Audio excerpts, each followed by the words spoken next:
Hello friends, welcome back to RR Digital GCP data engineer training and నేను మీ రామారావు గంగవరపు. ఈరోజు ఈ సెషన్లో నేను మీకు డీటెయిల్డ్గా క్లస్టరింగ్లో ఉన్న లిమిటేషన్స్ ఏంటి, లేదా క్లస్టరింగ్లో ఉన్న డిసడ్వాంటేజెస్ ఏంటి అనే దాని గురించి మీకు డీటెయిల్డ్గా ఎక్స్ప్లెయిన్ చేస్తాను. ఎవరెవరైతే మన ఛానల్ని సబ్స్క్రైబ్ చేయకుండా వీడియోస్ని వాచ్ చేస్తున్నారో వాళ్ళు తప్పకుండా మన ఛానల్ని సబ్స్క్రైబ్ చేసి వీడియోస్ని వాచ్ చేయండి.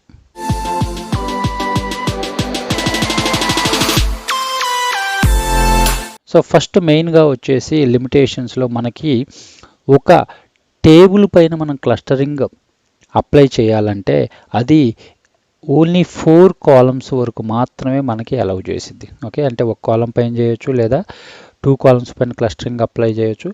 అలా అప్ టు 4 కాలమ్స్ వరకు మాత్రమే మనకి అలౌ చేసిద్ది అనమాట. సో అది ఒక లిమిటేషన్ అనమాట మనకి క్లస్టరింగ్లోకి వచ్చేసరికి. సో మోర్ దాన్ 4 కాలమ్స్ పైన క్లస్టరింగ్ అప్లై చేయడానికి సపోర్ట్ చేయదన్నమాట.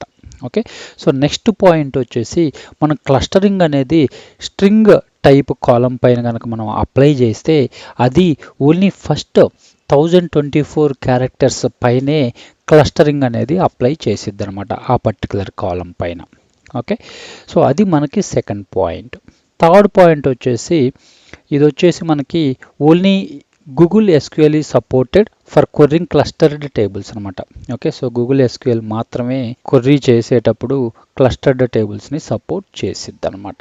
నెక్స్ట్ వచ్చేసి మనం ఒక ఎగ్జిస్టింగ్ నాన్ క్లస్టర్డ్ టేబుల్ని క్లస్టర్డ్ టేబుల్ కింద మనం ఆల్టర్ చేయాలంటే అప్పుడు అది ఎగ్జిస్టింగ్ డేటా ఏదైతే ఉంటుందో ఆ డేటాని క్లస్టరింగ్ అనేది apply చేయదన్నమాట.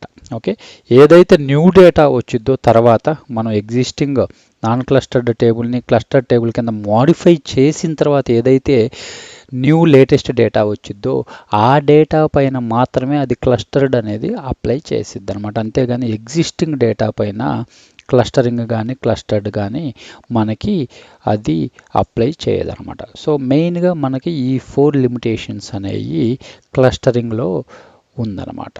Thanks for watching this video. Bye friends.